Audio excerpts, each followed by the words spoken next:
heureux de partager ce culte avec vous, très heureux de connaître l'église de Pau. Merci à vos pasteurs de m'avoir invité. Et le jour où nous avons fixé cette date, immédiatement dans mon cœur, il est venu un mot et qui est resté pendant des semaines. C'était le mot stabilité. Alors, je me suis dit, bien, c'est certainement le message que je dois bâtir autour de ce mot stabilité. Et c'est ce que je vais donc vous apporter ce matin, afin qu'ensemble, eh bien, nous puissions vivre cette stabilité dont nous avons besoin. Alors, pour introduction à ce message, je dirais que notre monde vit dans une instabilité. Je pense que nous l'avons remarqué. Et à cause de cette instabilité, il y a un désordre qui s'est installé, une folie s'empare de l'être humain. Nous voyons les nations qui vacillent. Les puissants de ce monde veulent être encore plus puissants que ce qu'ils sont. Les guerres sont toujours présentes et toujours aussi meurtrières, toujours aussi absurdes. Notre pays n'échappe pas à ce désordre, à cette instabilité. Notre société dans laquelle nous vivons s'est détournée de la foi et elle devient de plus en plus violente.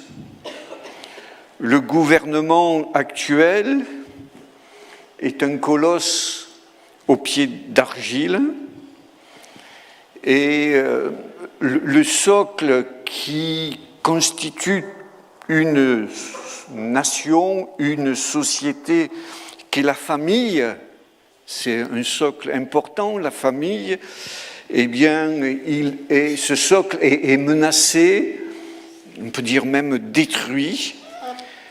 Cette instabilité qu'il y a dans le monde engendre de la peur, favorise l'insécurité, et de ce fait, les gens n'osent plus sortir ou sont sur leur garde.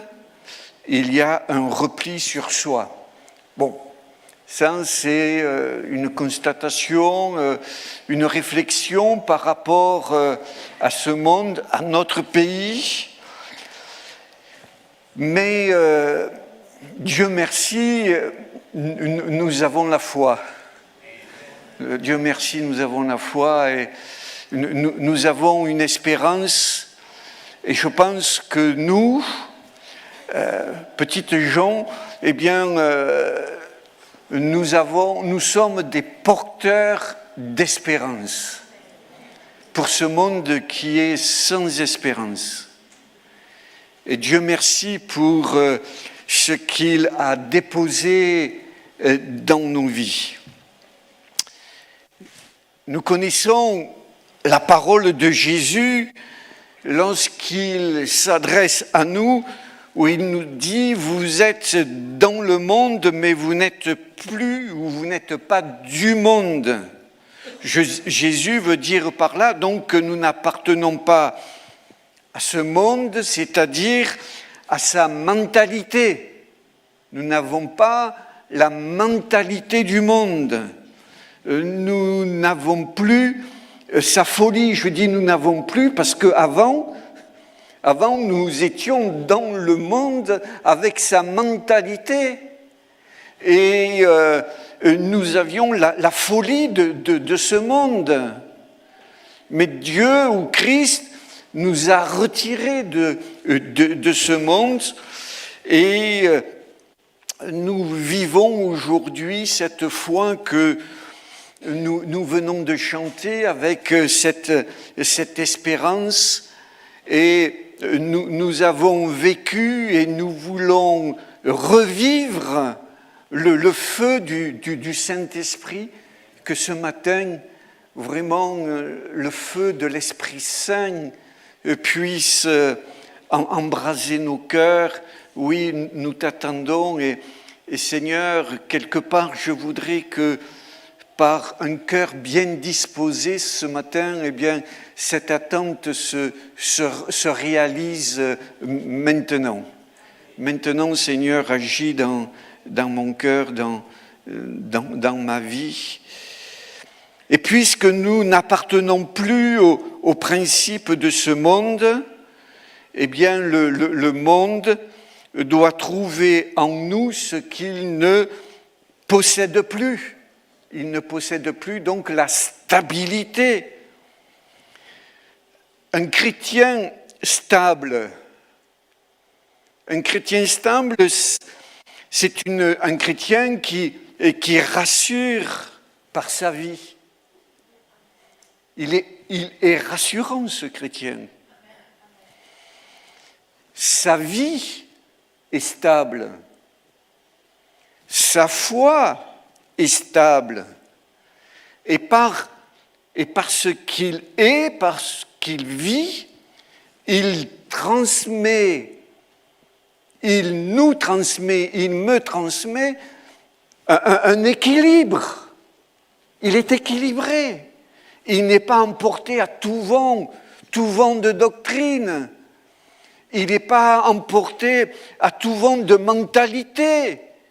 Il ne cherche pas à copier le monde. Il est stable, affermi, équilibré. Cette stabilité que le chrétien a et que nous avons cette stabilité, eh bien, ne vient pas de nos capacités, de ce que je suis, de ce que tu es, mais cette stabilité vient de l'effet de la parole de Dieu. La parole de Dieu a créé en nous cette stabilité que nous n'avions pas. La Bible a changé notre compréhension. Nous nous sommes convertis, ok.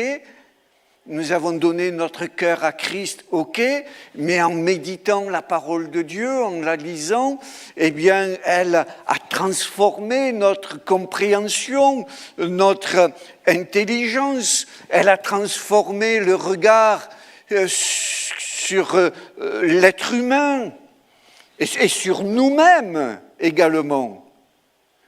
Par la parole de Dieu, on peut se voir tel que nous sommes. Et pour qu'il y ait cette stabilité dans la vie du chrétien, eh bien, il faut qu'il y ait un socle, une base solide et ferme. Et nous savons pour nous que ce socle solide, ferme, cette base, c'est le rocher, un rocher, Jésus-Christ. Jésus-Christ est notre base.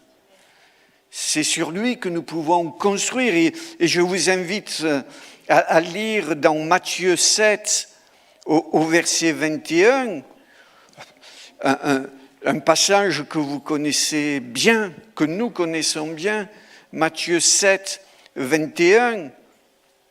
Donc, c'est Jésus qui parle. Ceux qui me disent « Seigneur, Seigneur » n'entreront pas tous dans le royaume des cieux, mais seulement celui qui fait la volonté de mon Père qui est dans les cieux. Plusieurs me diront en ce jour-là « Seigneur, Seigneur, n'avons-nous pas prophétisé par ton nom? N'avons-nous pas chassé des démons par ton nom? Et n'avons-nous pas fait beaucoup de miracles par ton nom? » Alors je leur dirai ouvertement, je ne vous ai jamais connu, retirez-vous de moi, vous qui commettez l'iniquité. C'est pourquoi quiconque entend ces paroles que je dis et les met en pratique sera semblable à un homme prudent qui a bâti sa maison sur le roc. La pluie est tombée, les torrents sont venus, les vents ont soufflé et se sont jetés contre cette maison.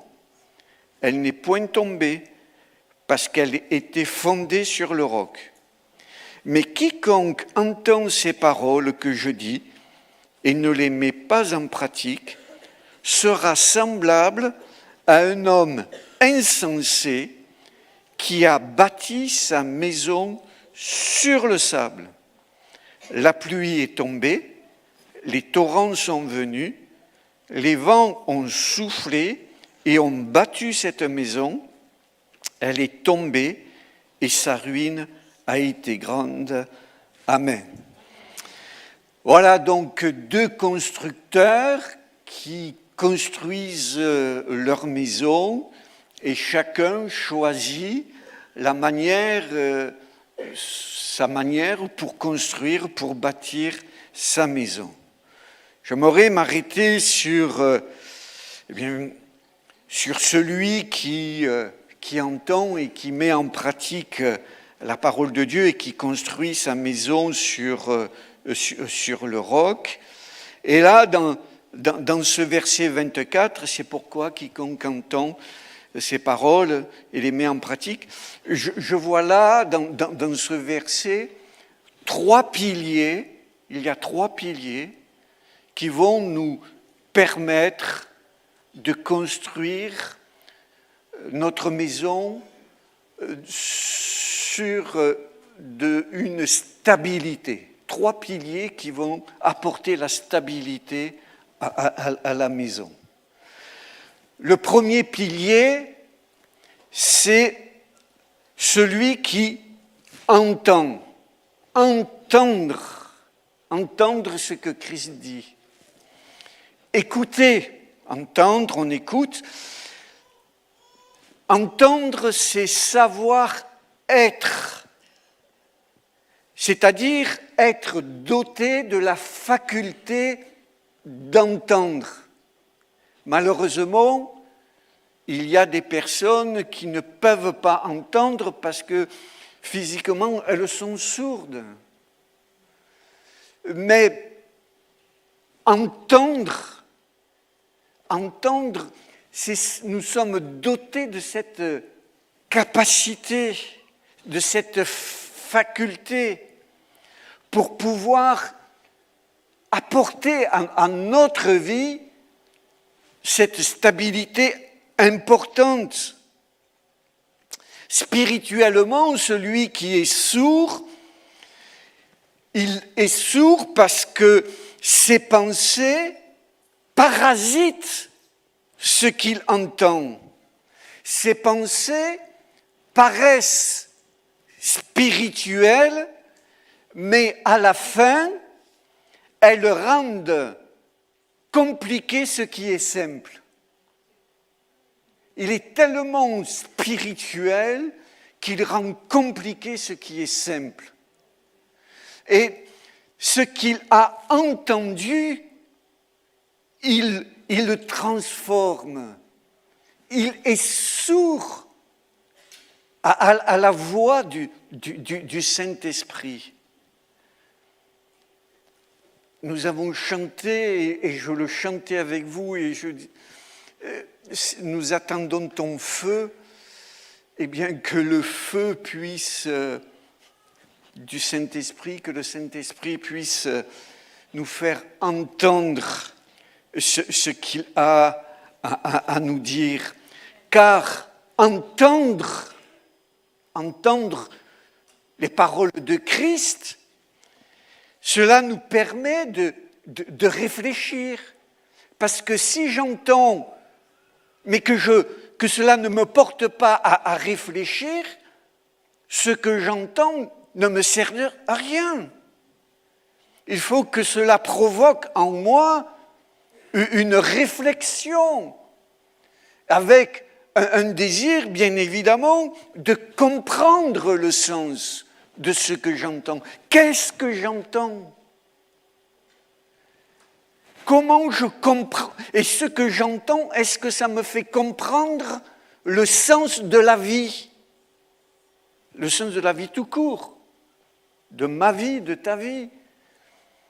Mais est-ce que ça me fait comprendre aussi le sens de ma vie spirituelle ? Comprendre le sens de la vie. Percevoir ce que Dieu dit.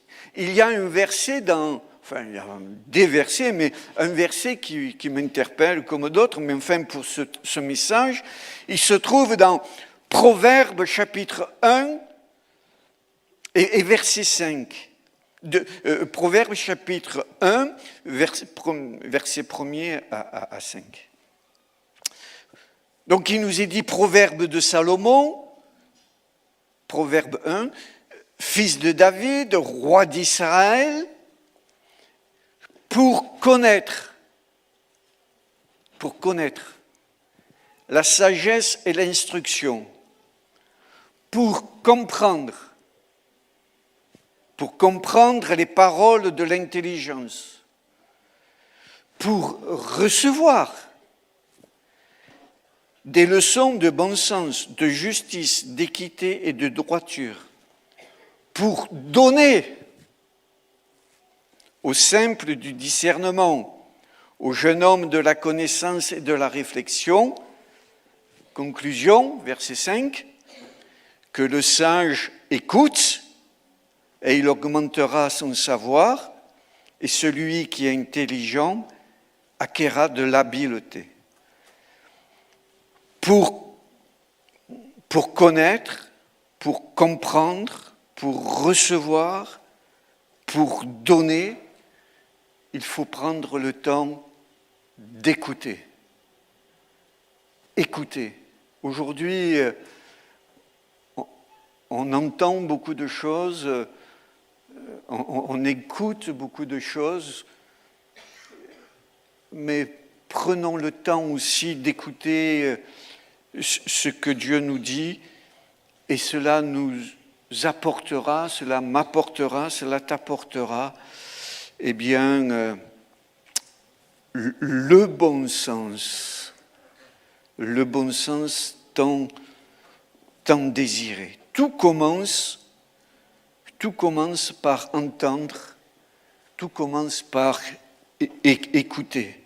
Un élève dans son école, eh bien, s'il veut réussir l'examen en fin d'année, il faut qu'il commence par entendre ce que le prof dit, ou qu'il écoute, qu'il réfléchisse et qu'il mette en pratique ce qu'il a entendu.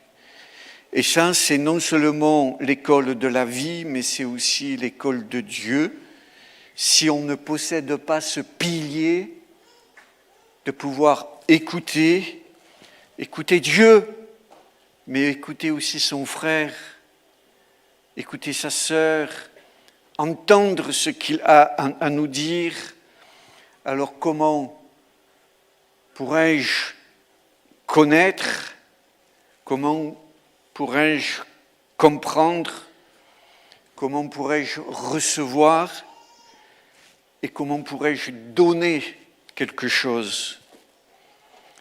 Et si nous n'écoutons pas, qu'est-ce que nous donnons à ceux qui sont instables? Si nous n'écoutons pas Dieu, si nous n'entendons pas Dieu qui nous apporte cette stabilité, car au final c'est la stabilité, si je n'ai pas ce pilier, qu'est-ce que je vais donner au monde? Est-ce que je vais pouvoir lui donner cette stabilité dont il a besoin? Quel conseil je vais pouvoir donner à mon frère, à ma sœur? Est-ce que je vais ressembler aux amis de Job, où Job, à un moment donné, dit « Mais vous êtes des consolateurs fâcheux. » Voici ce qu'il dit de ses amis, « Vous êtes des consolateurs fâcheux. » parce qu'ils n'écoutaient pas Job. Ils étaient venus avec leurs pensées, je dirais, très spirituelles qui les empêchaient d'entendre et d'écouter ce qu'il avait à dire. Bon, je ne veux pas trop m'attarder sur ce pilier parce qu'il y en a deux autres et je vais passer au deuxième pilier pour construire une vie stable, c'est mettre en pratique la parole. Mettre en pratique la parole, c'est le savoir-faire.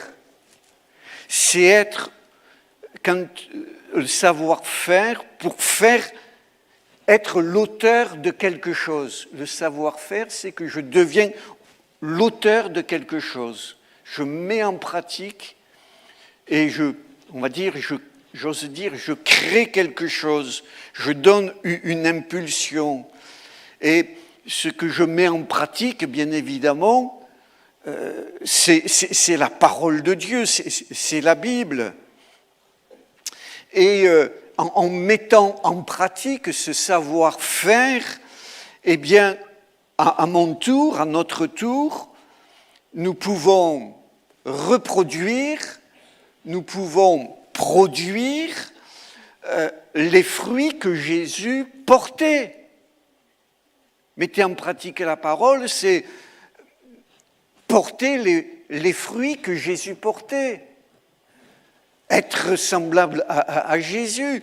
Et comment être semblable à Jésus? C'est tout simplement. C'est en portant le fruit de l'esprit. Quand nous pratiquons, quand nous manifestons le fruit de l'esprit, eh bien, nous avons en nous la vie de Jésus. Jésus est ce fruit de l'esprit que nous connaissons. Donc, mettre en pratique, c'est pratiquer, c'est reproduire. Je reproduis ce que Jésus-Christ produisait, le fruit pour nous ce matin. Mais pratiquer la parole de Dieu, c'est reproduire aussi. C'est reproduire ce que les anciens nous ont laissé. Écoutons ce que Paul nous dit dans 1 Corinthiens chapitre 11 verset 1er.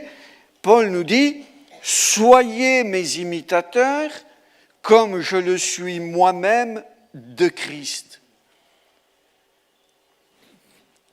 Paul reproduisait ce qu'était Jésus et il nous invite à reproduire ce qu'il est.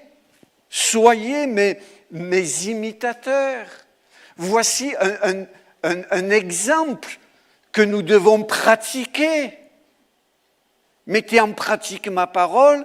Eh bien, Paul nous dit, parce que je mettais en pratique la parole de Jésus, vous pouvez mettre en pratique ce que je vous dis. Et nous savons que ce n'est pas ceux qui disent Seigneur, Seigneur qui mettent forcément la parole du Seigneur en pratique.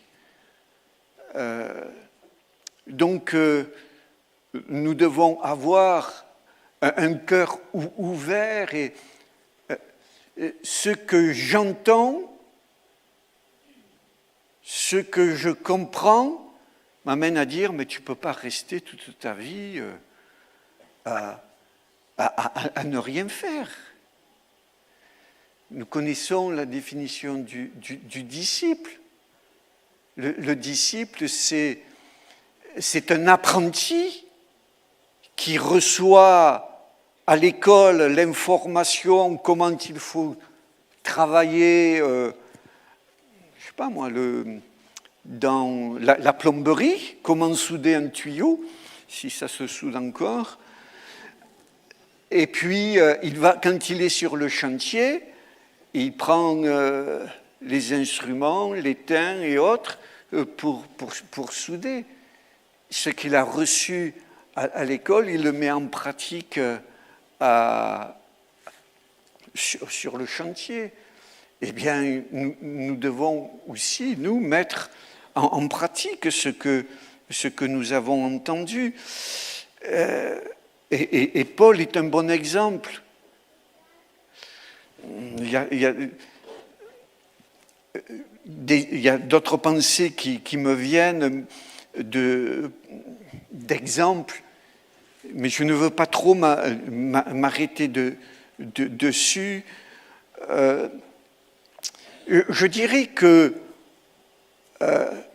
les erreurs des autres, les autres de nos frères et sœurs, les erreurs des autres doivent nous enseigner à ne pas faire comme eux aussi. Et ce sont des exemples à ne pas faire comme eux. Je dois tirer leçon des erreurs des autres.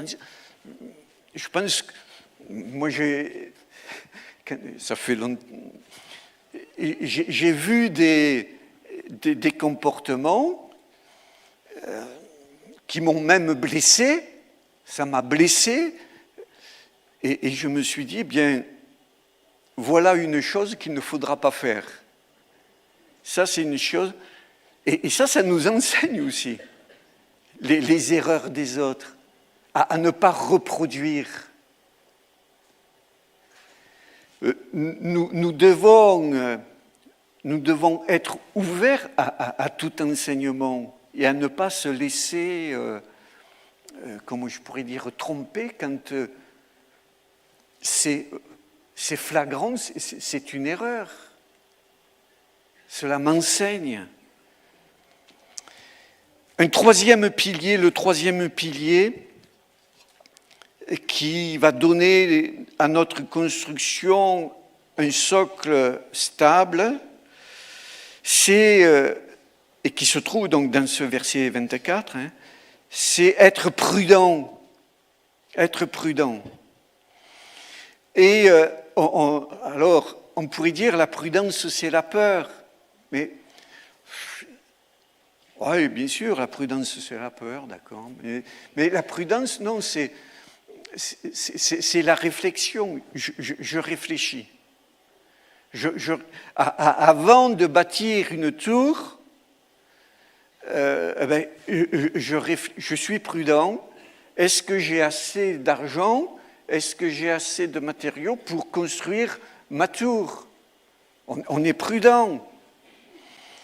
Et cette prudence à laquelle Dieu nous appelle, ce n'est pas par notre propre volonté, cette prudence, mais c'est nous sommes prudents parce que la conversion nous a amenés à une transformation de notre intelligence.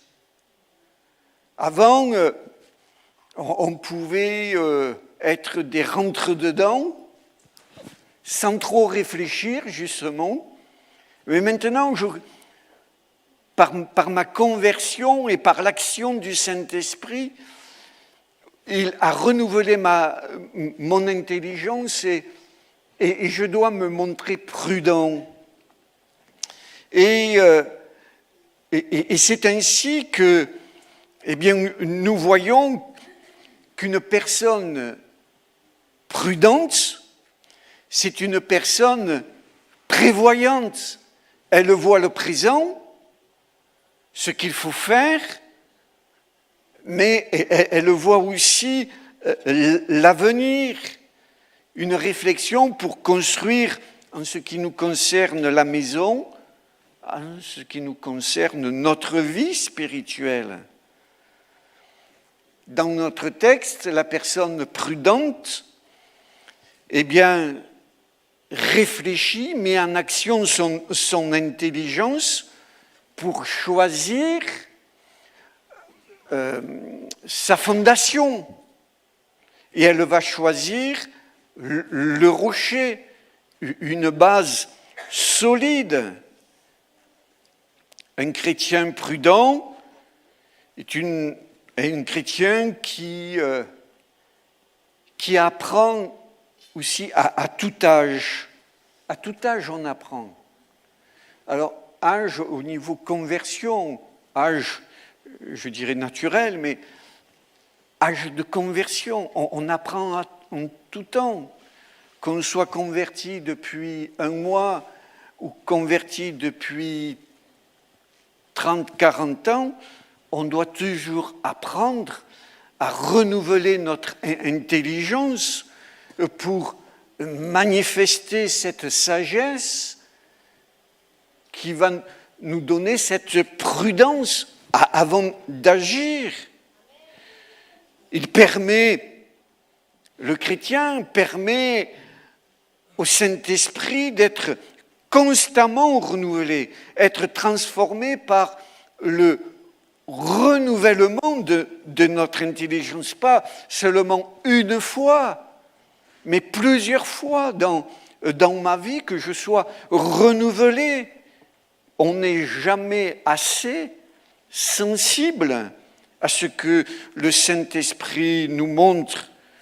Le chrétien montre de la sagesse grâce à sa prudence. Et c'est ainsi qu'avec ces trois piliers, il va pouvoir construire quelque chose de stable, que ce soit sa vie, je dirais, dans la société, mais que ce soit et aussi sa vie spirituelle dans un monde instable. Je reviens pour terminer à ces deux maisons. Les deux maisons se construisent, mais toutes les deux rencontrent des difficultés. Nous voyons qu'il y a des vents, tempêtes, pluie. Alors, celui qui construit sa maison sur le sable, je me dis, mais cet homme qui construit sa maison sur... Alors, il ne nous dit pas qu'il construit une cabane. Construire une cabane, ça ne demande pas trop de réflexion, des planches, des clous, et puis voilà, on fait quelque chose de briques et de broc, c'est une cabane. Voilà. Mais une maison, eh bien, il faut des murs, il faut des portes, il faut des fenêtres, tout ça, ça se calcule. Et cet homme, pour construire sa maison, a calculé les ouvertures des portes, la hauteur de sa maison. Et il a mis en conséquence l'épaisseur des murs, etc. Donc, il avait, en construisant sa maison, non seulement il possédait la technique pour construire, mais il possédait aussi une intelligence. Mais il y a quelque chose qui s'est produit en lui. Il a oublié les fondations, ce qui est fondamental au final. Comment se fait-il que cet homme qui s'est calculé pour construire sa maison, ce qu'il faut ou il ne faut pas, comment se fait-il qu'il a oublié de construire sur une fondation? Le texte nous dit parce que c'était un insensé.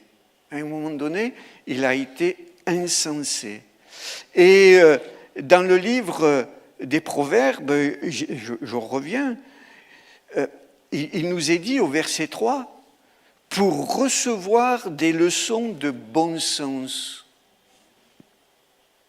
de justice, d'équité, de droiture, pour recevoir des leçons de bon sens. Eh bien, cet homme qui n'écoutait pas, cet homme qui n'entendait pas, qui ne pratiquait pas, il possédait la technique, mais il avait perdu le bon sens, il était devenu insensé et il a construit sa maison sans fondation. Et je pense qu'il en est de même pour ce monde, notre société, notre pays, ces grands qui nous dirigent, ceux qui nous disent ce qu'il ne faut pas faire ou pas faire. Ils savent très bien qu'un homme, c'est un homme. Ils savent très bien qu'une femme, c'est une femme. Mais qu'importe, qu'importe. Si tu es un jeune gamin, qu'importe. Si tu veux, tu peux devenir fille. Et puis si tu es une petite fille, qu'importe. Tu peux devenir garçon. Folie. Ça, c'est la folie de notre monde. Pourtant, ils savent, ils connaissent que ce n'est pas possible. Mais si tu veux, tu peux. Enfin, on ne va pas bâtir là-dessus. Mais pourquoi arrivent ces gens très intelligents, très instruits, pourquoi arrivent-ils à un tel raisonnement ? C'est parce qu'ils ont perdu le bon sens. Le péché leur a enlevé le bon sens.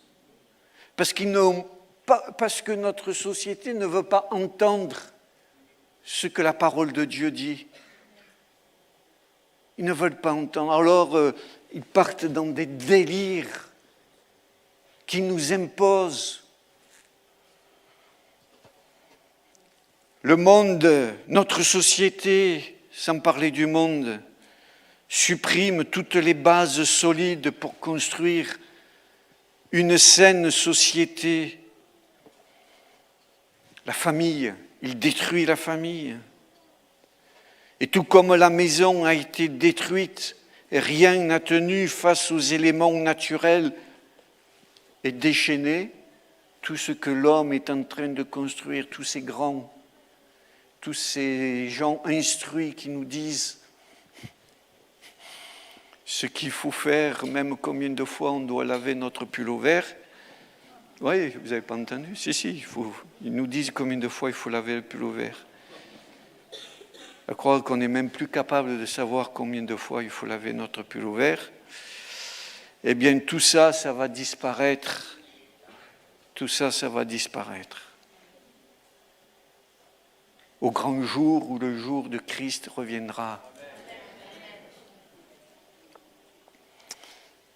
Celui qui construit, alors on laisse ce personnage-là, ce pauvre constructeur, pour aller sur celui qui construit sa maison sur le rocher. Lui aussi, il a connu des difficultés pour construire. Ça lui a pris du temps, il a fallu qu'il trouve les bonnes fondations. Il a dit, où c'est que je vais construire ? Et puis, il a réfléchi, il a cherché, il a sondé le terrain, je veux dire. Et puis, il a trouvé que là, sur ce terrain-là, il y a un rocher. Et alors, il dit, c'est là que je vais construire. Je vais construire sur ce rocher.